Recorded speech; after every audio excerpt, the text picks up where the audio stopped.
Loué soit Jésus-Christ. Loué soit Jésus-Christ. Loué soit Jésus-Christ.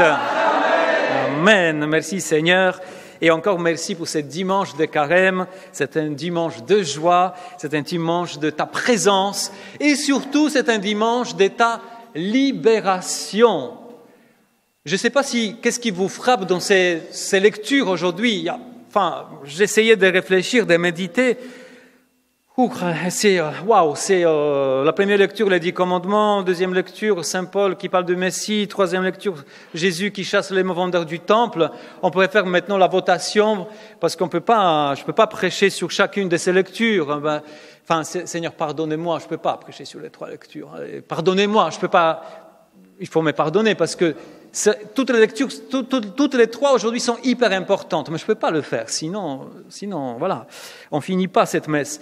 Je pourrais même vous demander, alors faire une votation, qui veut que je commente la première lecture, non, on ne va pas le faire non plus. Je voudrais bien, mais c'est un peu dangereux. Non, c'est pas dangereux, mais c'est bien. Mais après, vous allez vous battre entre vous. Ah, pourquoi? Bon. Donc, j'ai choisi moi-même. Et je me suis dit, ce qui me frappe cette année en méditant ces 3 lectures pendant cette messe, et d'ailleurs, le premier chant d'entrée, on ne s'est pas concerté exprès, ce qui me frappe, c'est que Dieu nous parle aujourd'hui, en tout cas selon moi, je crois, qu'il nous parle de la libération. C'est tellement important.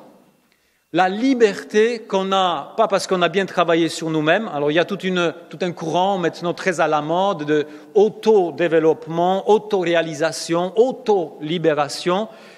Ça marche jusqu'à certains points, pourquoi pas. Mais la vraie liberté, la vraie libération nous avons quand le Christ, quand Dieu vient nous libérer. Amen ou pas amen? Et c'est le message de Dieu, c'est un des messages les plus importants de Dieu. Parce qu'il y a aussi un autre message qui est très important, c'est celui de l'amour de Dieu, de sa miséricorde, de son pardon, mais aussi de la libération. C'est pourquoi, encore aujourd'hui, on voit des gens qui sont guéris, c'est-à-dire qui sont libérés de leurs maux, de leurs maladies externes, du corps, interne, guérison intérieure, libération intérieure, qui sont libérés des drogues, de toutes sortes d'addictions. Encore aujourd'hui, Dieu accomplit ces choses-là. Et c'est pourquoi le mot libération est très important. Même aussi la libération des esprits mauvais, ça existe encore aujourd'hui. Et c'est très fort. Si vous regardez bien la première lecture, cette première lecture est un peu longue, on appelle ça les 10 commandements. Alors, vous avez bien entendu, donc le premier commandement, deuxième, etc. Mais parfois on passe à côté d'une phrase la plus importante de tous ces 10 commandements. C'est la phrase qui précède l'énumération des commandements. Cette phrase, c'est « Je suis le Seigneur ton Dieu qui t'a fait sortir du pays d'Égypte, de la maison d'esclavage. » En fait, cette phrase, c'est comme un prologue de ces 10 commandements, c'est comme une préambule qui justifie tout le reste, qui donne sens à tout le reste qui va suivre. C'est-à-dire, pourquoi? Parce que toute loi, tous les 10 commandements, tout ce que Dieu dit, tout son enseignement, c'est basé sur sa puissance de libération. Qu'est-ce qui s'est passé en Égypte? Vous connaissez cette histoire, j'espère, ceux qui sont dans la salle paroissiale, sur les réseaux sociaux. Alors peut-être certains ne connaissent pas, mais en tout cas, ce qui s'est passé, que le peuple hébreu en Égypte, il s'est trouvé au fur et à mesure dans une situation d'esclavage. Ils sont devenus des esclaves des Égyptiens. Eh bien, c'est Dieu par sa puissance. C'est pas c'est Dieu qui a dit, j'ai entendu, oui, j'ai entendu les cris, la souffrance de mon peuple. Et c'est Dieu le premier qui a choisi Moïse, c'est Dieu qui est le premier qui est descendu en quelque sorte en Égypte pour libérer son peuple, par miséricorde, par amour pour eux.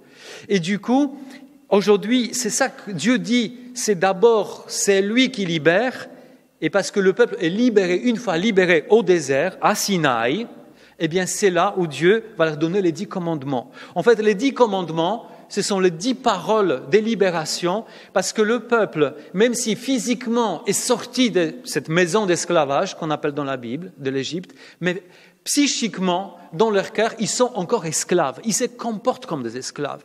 Et c'est pourquoi Dieu leur donne les 10 commandements pour que cette libération qu'il a faite en Égypte puisse continuer en eux. tout le temps, tous les jours, pour les faire sortir, pour les faire arracher leur cœur à l'esclavage. Donc vous voyez, c'est là où on nous montre, déjà la première lecture nous montre que cette puissance de libération de Dieu. Et ça continue parce que nous savons que l'histoire d'Israël, de Juifs, des Hébreux, ça ne s'est pas arrêté là, à Sinaï. Elle a continué. Ces peuples, c'est une image de nous tous, c'est-à-dire un peuple de Dieu, c'est des gens qui croient en Dieu, mais qui ont besoin, qui sont encore, à la fois qui sont proches de Dieu, parfois leur cœur bat plus vite, qui s'approchent de Dieu, mais après il y a d'autres moments qui s'éloignent de Dieu. Bon, c'est un combat spirituel sans cesse. Je fais un pas vers Dieu, deux pas en arrière, je reviens. C'est ces mouvements-là. Et en fait, derrière cette histoire, on voit ça. C'est notre vie. Et on voit qu'un jour, Dieu voyait ça. Voyez cette à la fois misère, ces combats spirituels de ces peuples, et c'est pourquoi Dieu promet un libérateur définitif. C'est-à-dire, dans le langage des Hébreux de l'époque, c'est le Messie, Mashiach, un Messie. Et les gens savaient cela. Pendant des siècles avant la venue de Jésus, pendant de nombreux siècles, ce peuple croyait que le Messie va venir. Dieu l'a promis, il va venir, et ça sera la libération définitive. Et c'est pourquoi ce Messie vient. Et de ce Messie, justement, nous parle Saint Paul aujourd'hui. C'est la deuxième lecture. Ce Messie, alors, Saint Paul pose cette question qui travaillait la tête et le cœur des gens de l'époque de Saint Paul, c'est-à-dire, un crucifié peut-il être le Messie? C'est ça aujourd'hui la lecture. Un crucifié, un homme tué sur une croix, peut-il être un Messie? Et Saint Paul répond, il va dans sa lettre, ce qu'on vient d'entendre là tout à l'heure, il va dire, il y a deux sortes de gens. D'abord, la première sorte de gens, ce sont des Juifs, c'est-à-dire de gens qui croient en Dieu, qui essayent de suivre Dieu. Et pour eux, c'était scandaleux de croire que le Messie est mort sur la croix, que c'est Jésus de Nazareth a été crucifié. Pourquoi c'est scandaleux? Pourtant, ces gens attendaient le Messie. Ils savaient, ils connaissaient la foi, ils connaissaient les Écritures. Pourquoi c'était scandaleux alors? Parce qu'ils savaient qu'il y aura au moins 2 signes très grands, très forts, qui doivent accompagner la venue du Messie. Le premier signe, c'est la restauration de la dynastie de David sous le trône de Jérusalem. C'est-à-dire le vrai Messie devrait être roi de Jérusalem et il devrait libérer son peuple, son pays de toute force étrangère.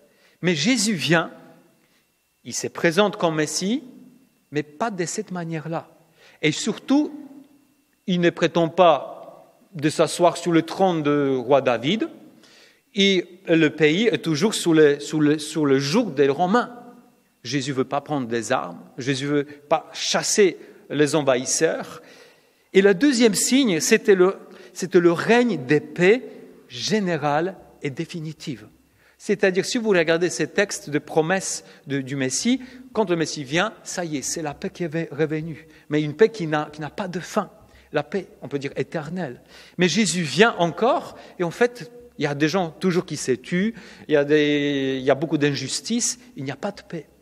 Et c'est Jésus qui est là au milieu de ces gens. En fait, on pourrait dire qu'il n'a rien changé.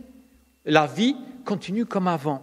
Et c'est pourquoi il n'est pas seulement n'a pas accompli ces signes, mais en plus, c'est Jésus, là, en fait, il était attrapé, il était jugé, il était crucifié. Et pourtant, il savait encore, ces gens-là, donc le juif, qu'il était écrit au livre des Deutéronomes, donc dans la loi, dans la Torah, que ces livres disaient, quand un homme a été condamné à mort au nom de la loi de Dieu, quand il a été exécuté, quand on a suspendu son corps à un arbre, alors il est maudit de Dieu. Est-ce qu'un Messie, quelqu'un qui est mort sur la croix, sur un arbre, entre guillemets, est-ce qu'un Messie peut être maudit de Dieu? Mais non. Donc Saint Paul, il connaît tout ça, c'est la mentalité. Mais bon, vous allez me dire, c'est les Juifs, mais nous, pour nous c'est assez fort. Parce que nous sommes parfois, dans notre cheminement sur la terre, dans la foi, parfois, on a des moments où on s'est dit, Jésus, bon, je connais la vie de Jésus quand même, plus ou moins, bon. Mais parfois, on cherche des signes. Je connais beaucoup de gens qui viennent me voir, qui me disent, mon père, moi j'étais baptisé, bon, je connais plus ou moins Jésus, mais si Dieu existait, si c'est Jésus que vous dites exister, pourquoi mon papa est mort? Pourquoi ma sœur est morte? Pourquoi ils n'étaient pas si âgés? Pourquoi Dieu, si Dieu existait, il serait là? Pourquoi une telle personne malade? Et en fait, on cherche derrière cette question, on cherche un signe. C'est-à-dire que si Dieu existe, si Jésus existe, il aurait empêché, il aurait guéri. Et parfois Dieu guérit, bien sûr, mais pas toujours. Et du coup, il y a ces questionnements en nous. Je reviendrai. Après, deuxième sorte de personnes où Saint Paul, de quelle Saint Paul va parler, ce sont des Grecs. Alors, quand on dit les Grecs dans la Bible, ce sont des païens, c'est-à-dire parce que toute cette tranche de population qui ne connaissait pas les Écritures, les Saintes Écritures, la Bible, ils avaient d'autres croyances. Et surtout à l'époque de Jésus, ces personnes, le monde grec, cherchait une philosophie, l'amour de la sagesse.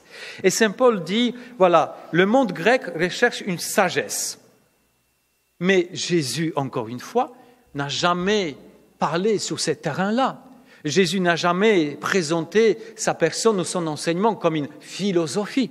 Jésus parlait d'amour, de respect des autres. Jésus parlait d'humilité, Jésus parlait de confiance en Dieu, d'un cœur pur devant Dieu, de la simplicité devant Dieu, de Dieu le Père. Mais Jésus n'a jamais parlé comme des philosophes. Allez voir ouvrir un Aristote, un Platon, vous allez voir que le discours de Jésus est très très différent. Donc, rien à voir avec les discours philosophiques. Par exemple, Saint Paul, qui a grandi à Tarse, la ville de Tarse, c'est une ville justement située en dehors d'Israël. C'est une ville où il y avait des Juifs, mais c'était une diaspora, c'est une communauté juive, mais la plupart d'habitants, c'était des Grecs. Donc, il connaissait très très bien la mentalité grecque. Saint Paul, encore une fois converti, il est parti même à Athènes pour évangéliser les Grecs. À Athènes, comme la capitale, mais c'était presque un échec, parce que les gens ne voulaient pas l'écouter. Son discours sur Dieu, il essayait bien, il a essayé de s'adapter son discours, c'était pas mal, mais après, quand il parlait de la résurrection, ça n'a pas marché. Ce n'était pas assez dans la philosophie. Nous aussi, parfois, notre monde aujourd'hui, notre mentalité est souvent un tout petit peu comme les Grecs d'autrefois. Pourquoi? Parce que nous avons cette tendance qui peut être, pas tous, mais souvent, on a une tendance assez néfaste, c'est-à-dire, je pioche un peu partout. Il y a une sagesse là, il y a une croyance là, un peu l'Asie, un peu, je sais pas quelle vieille croyance, un peu.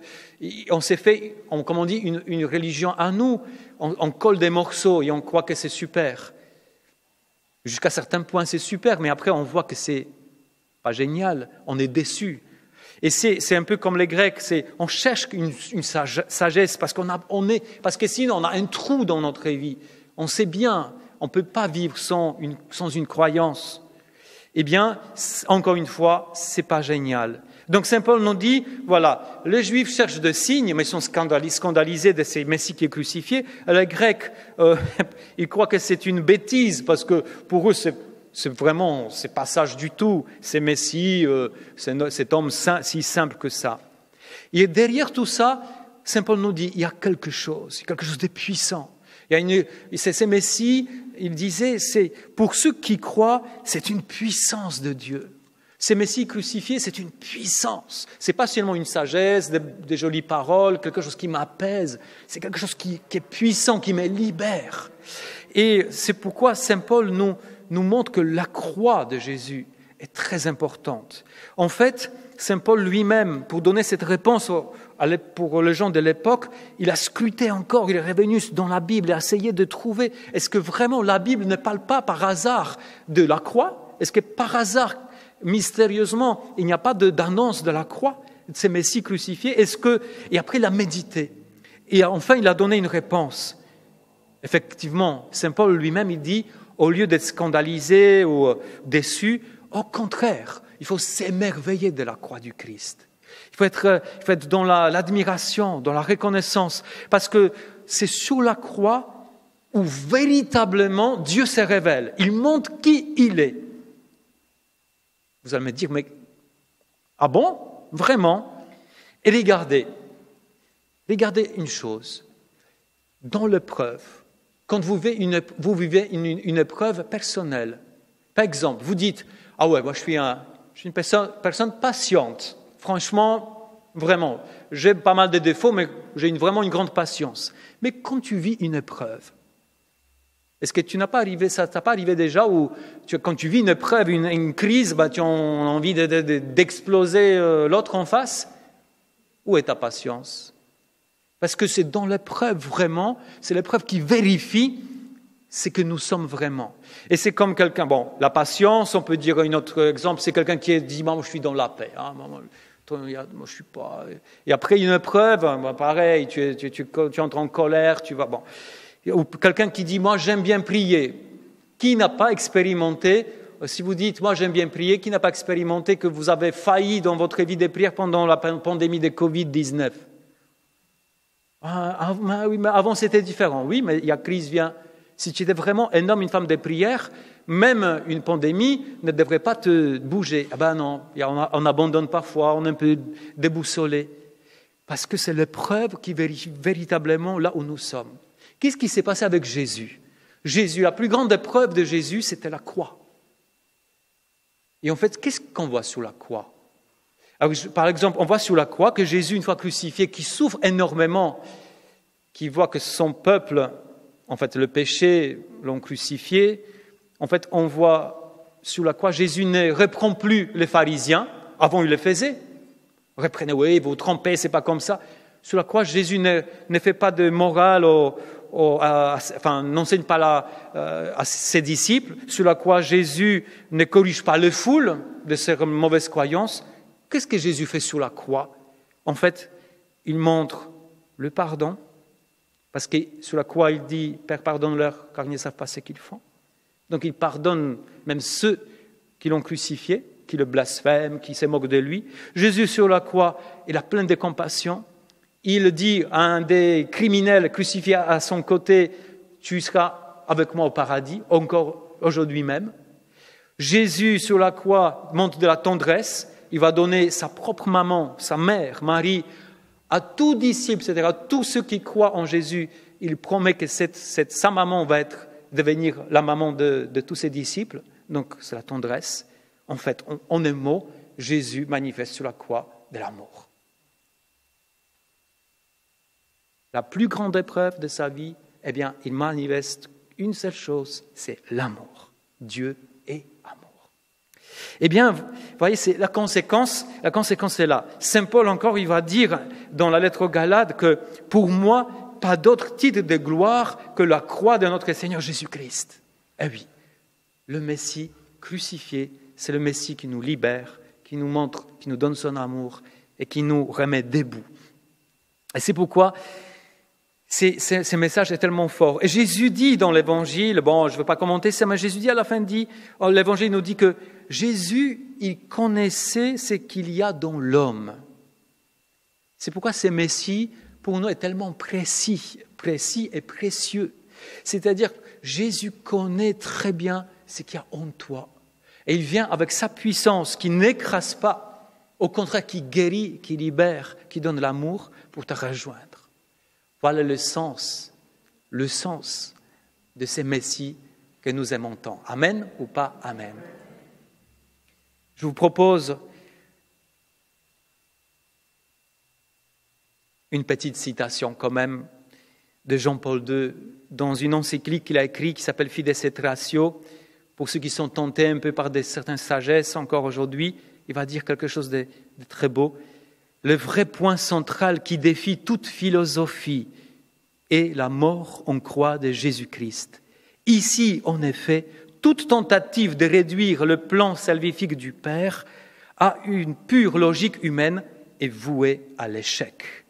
La seule sagesse de l'homme sage n'est plus suffisante. C'est dans le visage de Jésus sur la croix, dans son cœur sur la croix transpercé, c'est lui qui était crucifié entre deux bandits, tous nos édifices intellectuels, humains, doivent tomber par terre pour ouvrir notre cœur. Je vous souhaite, et c'est ma prière, que nous puissions vivre cette ouverture du cœur dès maintenant, dès cette messe de carême, et que nous puissions garder notre cœur ouvert comme ça à ces messies puissants crucifiés jusqu'à la fête des Pâques, pour que nous puissions faire le plein de Dieu, pour que nous puissions être visités encore une fois par notre Seigneur Jésus. Amen.